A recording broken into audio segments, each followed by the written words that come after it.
Hello, this is Ken Ferry with this week's Boots in the Field. Harvest is moving along at a good pace in some areas, more like a crawl in other areas. The faster harvest is taking place to the south and to the west, and I guess somewhat slow in the other areas that we work with, north and east, and right here around the office itself.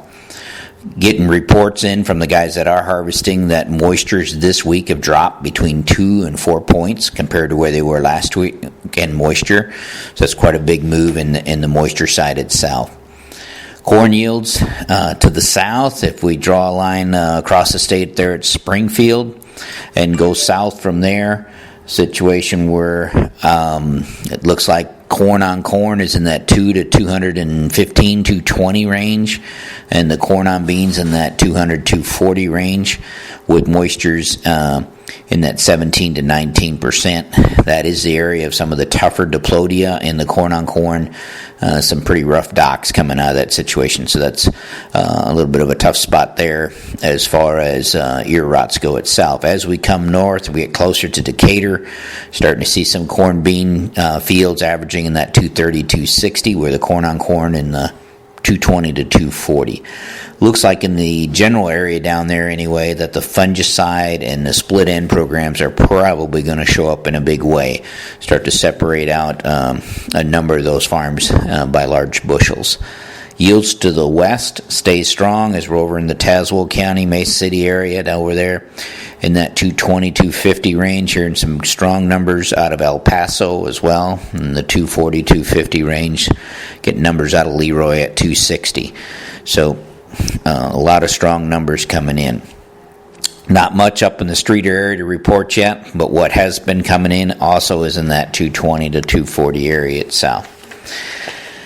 I've only had 3 bean yields that come in so far, 1 to the north, which is in the mid-70s, and 2 fields from the south, which is in the mid-80s. So these are early beans that are coming out, so I am still encouraged that we're going to see a phenomenal bean yield as this comes together.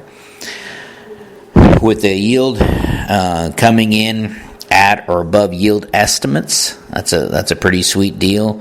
This gives us hope that when we take the Mother's Day dip for that corn that was planted in that window, it won't be as bad, and maybe we can stay at our yield checks or slightly above it, which would be pretty nice itself.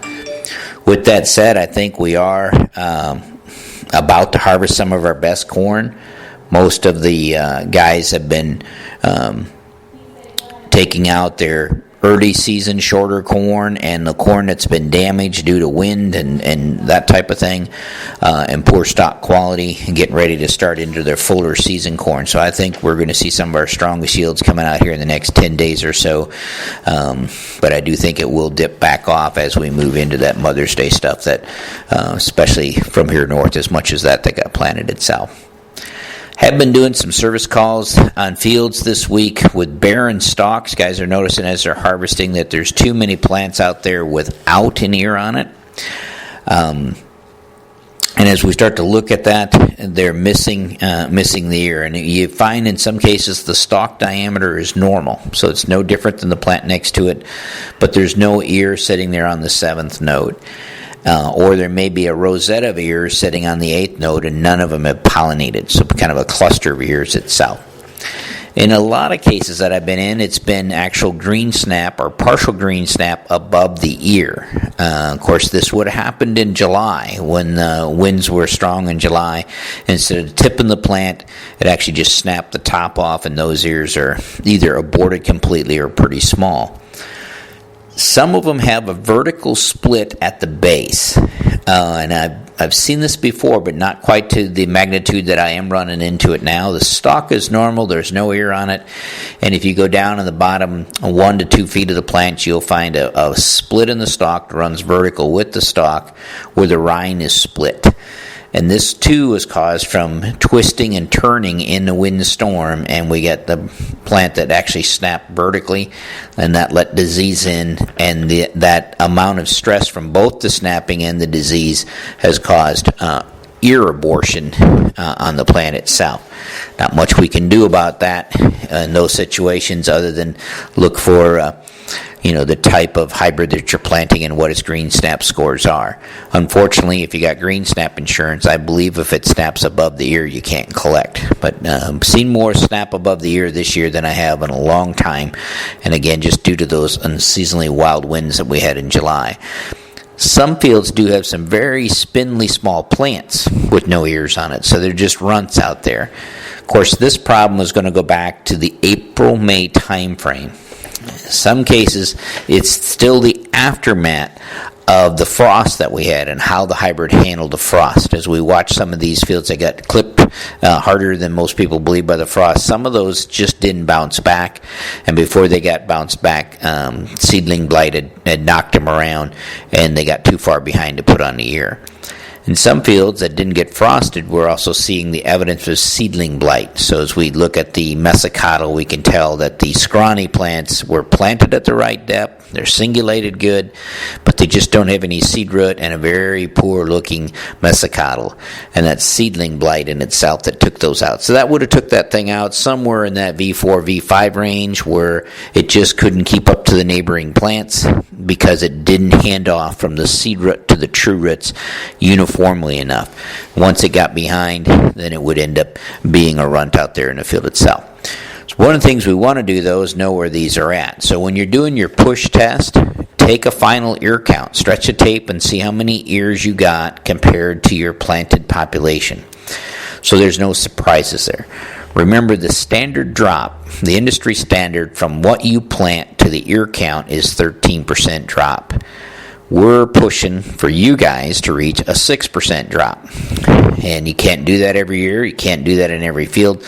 But it's good to know and keep into your records whether you hit that 6% or whether we've been in some fields yesterday that we're at 14, 15% drop.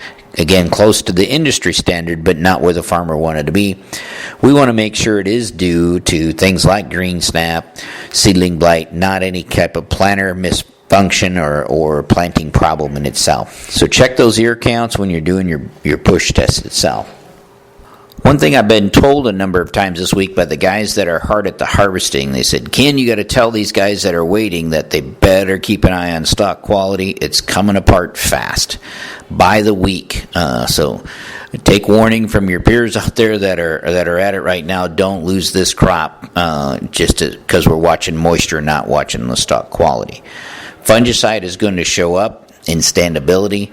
Some of our plots showed little visible difference 2 weeks ago, but now it shows up big time, especially in that brown silk spraying application.